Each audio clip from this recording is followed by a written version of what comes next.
Le 18 novembre 1929, 3 vagues géantes ont déferlé sur la péninsule de Burin. Des maisons ont été emportées par la mer.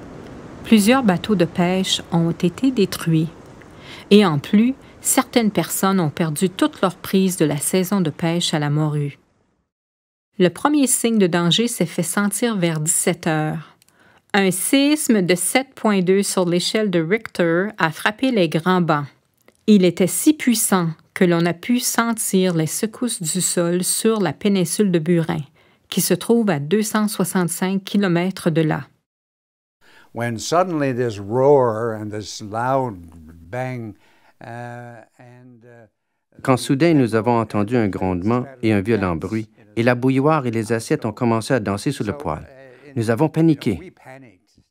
Le séisme a provoqué un glissement de terrain sous-marin et un tsunami qui s'est dirigé rapidement vers la Terre. Les vagues étaient immenses, rapides et puissantes. Elles ont atteint la péninsule en 2 heures environ. Et je pense qu'il était à peu près 19 heures lorsqu'on a entendu quelqu'un crier, et on a vu la vague se former et se diriger vers le port, en devenant de plus en plus haute, en se rapprochant de plus en plus de la Terre. 2 autres vagues ont suivi. Dans la plupart des endroits, l'eau se gonflait et les vagues atteignaient de 3 à 7 mètres de hauteur. Mais à mesure qu'elles pénétraient les longues baies étroites de la péninsule, leur taille et leur force s'amplifiaient. Certaines vagues avaient 27 mètres de hauteur, ce qui est presque aussi haut qu'un bâtiment de 8 étages. En seulement 30 minutes, les 3 principales vagues du tsunami avaient frappé la péninsule de Burin. En si peu de temps, elles avaient fait des ravages incroyables. Des maisons furent arrachées de leurs fondations. Certaines furent complètement détruites. Quelques rares maisons ont pu être récupérées. Des vagues se sont déversées dans une maison et Sarah Rennie et ses 3 enfants se sont noyés.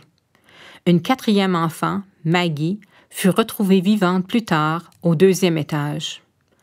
À environ 40 km au nord, Fanny Kelly et sa fillette de 10 ans, Dorothy, sont mortes par noyade. Leurs corps ne furent jamais retrouvés. Thomas Hillier a trouvé la mort en tentant de sauver son bateau de pêche des vagues. Il a laissé dans le deuil sa femme, qui était enceinte. Henry Hillier, lui, a perdu son épouse, Elizabeth, et 4 petits-enfants. À Port-au-Bras, Thomas Fudge regardait, impuissant, sa maison emportée par la mer. Sa femme et ses 3 filles étaient prisonnières à l'intérieur. Un survivant, Ern Cheeseman, a décrit la catastrophe dans une lettre à son frère. Nous nous sommes tous précipités vers les collines, aux élévations les plus élevées que nous pouvions trouver, et de là, nous regardions la 3e vague surgir et se retirer. On pouvait entendre ces pauvres personnes qui ont été emportées. Elles criaient. Des hommes et des femmes priaient à haute voix. Oh mon Dieu, Jack, c'était terrible. Ce jour-là, 27 personnes ont été tuées par le tsunami. Une autre personne, Amelia Bonnell, succomba à ses blessures en 1933. Elle avait 4 ans au moment du tsunami. Sa mère et sa sœur sont mortes toutes les 2 dans la catastrophe. Après la 3e vague, le niveau de l'eau est revenu à la normale au bout de 2 heures. Les survivants ont commencé à chercher pour des blessés et des morts. Tous les bateaux qui n'avaient pas été abîmés furent utilisés pour récupérer les personnes emportées par la mer ou qui étaient toujours dans leur maison flottant sur l'eau. Les vignoux et les quais qui parsemaient le littoral depuis des générations avaient tous été réduits en morceaux et remplacés par de vastes étendues de débris flottants. Les gens ont tenté de récupérer ce qu'ils pouvaient des décombres. Sur la terre ferme, les maisons qui étaient encore debout hébergeaient les survivants. C'était le mois de novembre et il faisait froid. Le matin suivant la catastrophe, une violente tempête de neige s'est abattue sur la région. Il y avait d'autres problèmes aussi. La nourriture commençait à se faire rare. Les grandes quantités de légumes, de conserves, de viande et de poissons que les familles avaient mis des mois à ramasser en vue de leurs provisions pour l'hiver étaient disparus, aspirés par l'océan Atlantique. Pire encore, les survivants n'avaient aucun moyen d'appeler des secours. La seule ligne télégraphique de la péninsule avait été brisée récemment lors d'une violente tempête. Le monde extérieur n'avait aucune idée qu'il y avait eu une catastrophe qui touchait plus de 40 communautés et 10 000 personnes. Enfin, 3 jours après le tsunami, le navire côtier Portia a fait un arrêt prévu à Burin. Le capitaine Westbury Keane expliqua au Evening Telegram sa stupéfaction. Imaginez notre étonnement et notre surprise lorsque nous avons aperçu, en tournant dans le chenal, un gros magasin dériver lentement le long de la côte vers la mer. Ensuite, non loin de là, un autre magasin ou une maison. Et encore, jusqu'à ce que nous ayons compté 9 bâtiments dispersés le long de la côte avant d'arriver au port.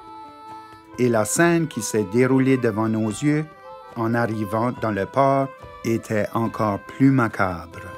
Le Portia a immédiatement envoyé un message par radio à St. John's. Les secours n'ont pas tardé à arriver. Le gouvernement de Terre-Neuve a dépêché le navire à vapeur Meagle à la péninsule de Burin. Il était chargé de nourriture, de vêtements et de fournitures médicales et avait à son bord une équipe de médecins et d'infirmières. La catastrophe a fait l'objet de reportages quotidiens dans les journaux locaux. Le New York Times a même publié une série de photos sur l'événement. Un comité de la catastrophe de la Côte-Sud fut formé pour ramasser des fonds et distribuer des articles d'urgence. Ce comité a reçu des douzaines de lettres de survivants qui avaient désespérément besoin d'aide. Chers messieurs, auriez-vous des vêtements que vous pourriez m'envoyer? J'ai une grande famille et nous avons tout perdu dans les raz-de-marée. J'ai absolument besoin de vêtements. Célestine Edwards, Lawn. Jour après jour, des histoires de douleur et de courage émergeaient. L'une des plus racontées était celle de l'infirmière Dorothy Cherry. Elle avait survécu au tsunami et avait marché pendant 6 jours d'un petit village à l'autre pour aider les blessés. Le navire de sauvetage Meagle a fini par la ramasser à Lawn le 24 novembre. Le docteur H.M. Mosdell, qui se trouvait à bord du navire, a décrit en termes très élogieux les efforts de cette infirmière. Cela a dû demander des efforts surhumains de l'infirmière Cherry pour parcourir à pied toute la zone sinistrée de Lameline à Lawn, une distance de 20 000. Lorsqu'on l'a trouvée, elle était sur le point de s'effondrer, tellement ses efforts avaient été acharnés et déployés pour le bien des autres. Les dons ont commencé à se multiplier partout à Terre-Neuve et au Labrador, en Amérique du Nord et en Grande-Bretagne. On a reconstruit les maisons sans tarder, mais le tsunami avait porté un dur coup à l'économie de la péninsule. Certains commerces locaux ont dû fermer. Des pêcheurs ont perdu leurs bateaux et leur équipement. Et la pêche de la morue, le moteur de l'économie de la péninsule, fut un échec pour 3 années consécutives. En plus, c'était le début de la Grande Dépression qui allait s'étendre sur une décennie.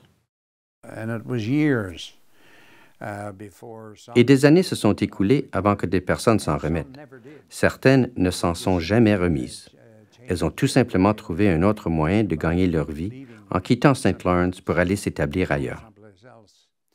De nombreuses communautés ne se sont pas relevées avant les années 1940, lorsque la Seconde Guerre mondiale marqua le début d'une nouvelle ère de prospérité pour l'ensemble de Terre-Neuve et du Labrador. La création d'une base militaire non loin, à Argentia, a créé des emplois pour les habitants de la péninsule de Burin. Plus d'une décennie après le tsunami, ces effets commençaient enfin à s'effacer.